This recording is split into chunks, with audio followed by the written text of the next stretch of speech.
എയ്സിന്റെ toppers മീറ്റിൽ നമ്മൾ ഒരുപാട് പേര് പരിചയപ്പെട്ടു, ഒരുപാട് ബ്രാഞ്ചസിൽ നിന്നൊക്കെ വന്നിട്ടുള്ള ഒരുപാട് ടോപ്പേഴ്സ് ഇവിടെ ഉണ്ടായിരുന്നു. എന്നാലും കോഴിക്കോട് എയ്സിൽ നിന്ന് പഠിച്ചിറങ്ങിയ 3 താരങ്ങളാണ് ഇപ്പൊ എൻ്റെ അടുത്തുള്ളത്. അഞ്ജലി കൃഷ്ണ, ഹരിത, റഹീന. ഇവർ 3 പേരും കോഴിക്കോടിന്റെ അഭിമാന താരങ്ങളാണ്. എങ്ങനെ ഉണ്ടായിരുന്നു കോഴിക്കോടിലത്തെ എക്സ്പീരിയൻസ്? എയ്സ് എങ്ങനെ ഉണ്ടായിരുന്നു അവിടെ? വളരെ നല്ല എക്സ്പീരിയൻസ് ആയിരുന്നു. നല്ല ഫ്രണ്ട്ലി ആയിട്ടായിരുന്നു അവരെല്ലാവരും നമ്മളെ കൂടെ നിന്ന്. അത്രയും സപ്പോർട്ടീവ് ആയിരുന്നു. ഓരോ ദിവസവും നമ്മൾ എന്തൊക്കെ ചെയ്യണം, എങ്ങനെ ചെയ്യണം എന്ന് വന്ന് പറഞ്ഞുതരും. ഇപ്പോൾ എക്സാമ്പിൾ നമുക്ക് അഥവാ നമ്മൾ ഡൗൺ ആയാലും നമ്മളെ മുന്നോട്ട് കൊണ്ടുവരാൻ വേണ്ടിയിട്ട് വളരെ നല്ല രീതിയിൽ സംസാരിക്കുകയൊക്കെ ചെയ്യും. എന്തായാലും കമ്പൈൻ സ്റ്റഡീസ് എങ്ങനെ ഉണ്ടായിരുന്നു?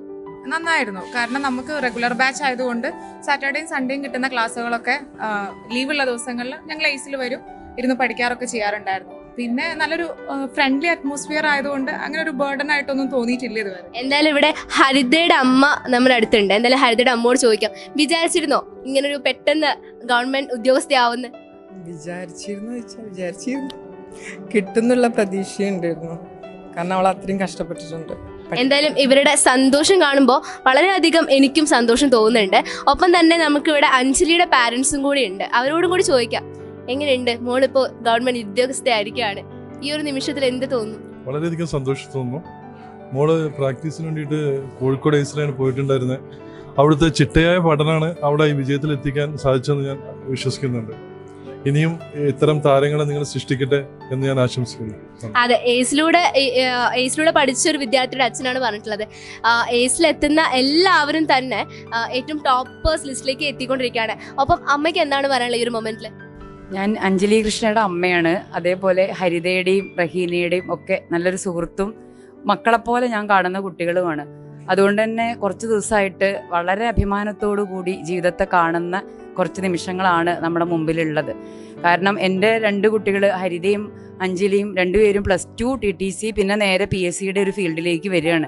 അപ്പോൾ അവർക്ക് ഒരു PSC പരീക്ഷയിൽ മുന്നോട്ട് വരാൻ ആവശ്യമുള്ള അതിൻ്റെ ഒരു സ്ട്രെയിൻ ബുദ്ധിമുട്ടുകളൊന്നും അറിയാത്ത കുട്ടികളാണ്. എങ്ങനെ പ്രവർത്തിക്കണം, എങ്ങനെ പഠിക്കണം, എത്രമാത്രം വിഷമമുള്ളൊരു കാര്യമാണ് PSC റാങ്ക് ഹോൾഡർ ആവുക എന്നുള്ളത്. പക്ഷേ എയ്സിൽ വന്നതിന് ശേഷം ആ ഒരു കാഴ്ചപ്പാടുകൾ തന്നെ മാറുകയും വളരെ കൃത്യമായിട്ട് ജീവിതത്തെ മുന്നോട്ട് കൊണ്ടുപോകാനും പഠനത്തെ മുന്നോട്ട് കൊണ്ടുപോകാനും എയ്സിൽ ഒരു ടീം അവരെ വളരെ കൂടുതൽ സഹായിച്ചിട്ടുണ്ട്. ഒരു അമ്മ എന്നുള്ള നിലയ്ക്ക് അവളുടെ പുറകെ നടക്കേണ്ട ഒരു ആവശ്യം ഉണ്ടായിരുന്നില്ല. കൃത്യമായ ചിട്ടയോടുള്ള പഠനം വളരെ വ്യക്തമായിട്ട് ചെയ്യുകയും പിന്നെ അതേപോലെ തന്നെ ഇപ്പോൾ നമ്മൾ കട്ട് ഓഫ് മാർക്ക് കിട്ടുമോ അങ്ങനത്തെ ഒരു ടെൻഷൻ പോലും രണ്ടുപേരുടെ കാര്യത്തിൽ ഉണ്ടായിരുന്നില്ല.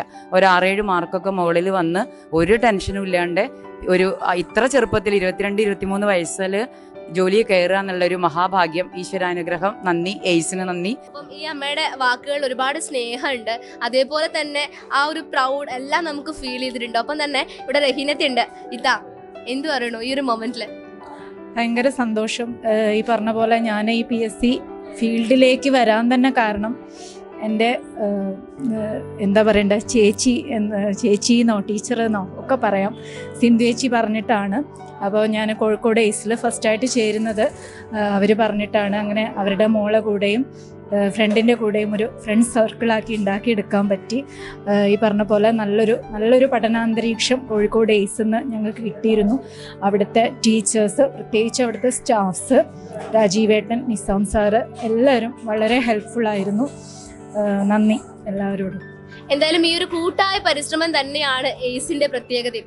എയ്സും അങ്ങനെ തന്നെയാണ്, ഒരു ഫാമിലി പോലെയായിരുന്നു ഇവർക്ക്. എന്തായാലും ആ ഒരു ഫാമിലിയിലെ ഏറ്റവും മധുരമുള്ള ഒരു നിമിഷമാണിത്. എന്തായാലും കോഴിക്കോട് എയ്സിലെ ഇവരുടെ ഭാഗത്ത് നിന്ന് ഞാൻ നന്ദി പറയണം. ഒപ്പം തന്നെ എല്ലാവർക്കും അഭിനന്ദനങ്ങൾ.